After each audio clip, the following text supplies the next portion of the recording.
Innovation isn't just about inventing something new. It's not always a flash of genius in a garage or a billion-dollar tech startup changing the world overnight. Business innovation is far more nuanced, and sometimes it's the subtle shifts that disrupt entire industries.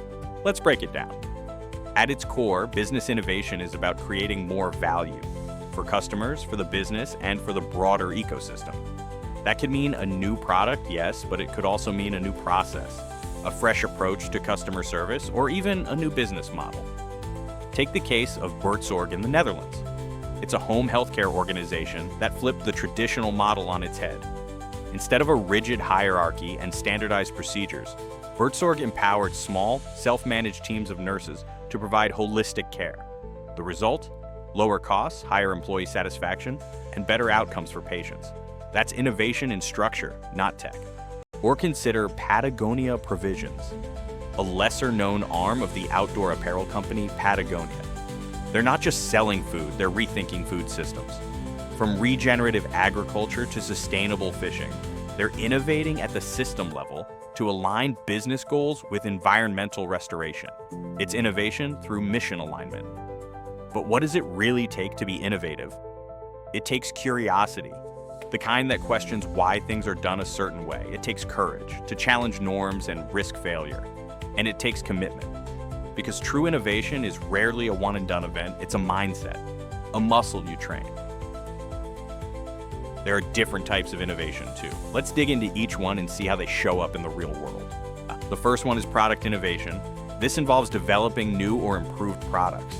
Think of how Oatly revolutionized plant-based milk by not just creating a tasty alternative, but by branding it in a way that disrupted the dairy narrative. Next, we have process innovation. It's about changing how something is done. Zara, for example, reshaped fashion retail by mastering just-in-time inventory and ultra-responsive supply chains.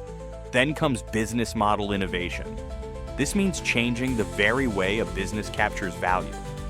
IKEA's flat pack model isn't new, but a company like Spinnova, which makes textile fiber from wood without harmful chemicals, is changing the economics of fashion sustainability.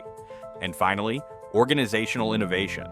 This is about redesigning internal structures or cultures.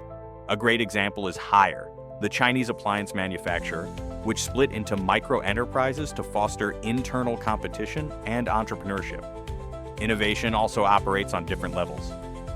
Let's take a closer look. First, there's incremental innovation. These are small improvements like software updates or better packaging that gradually enhance a product or service. Then, adjacent innovation. This involves expanding into new markets with existing capabilities.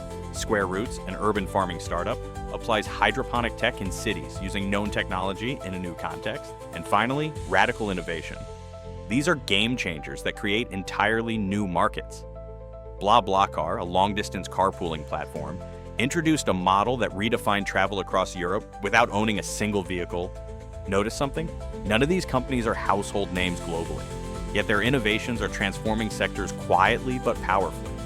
Innovation doesn't always shout. Sometimes it whispers persistently until the world starts listening.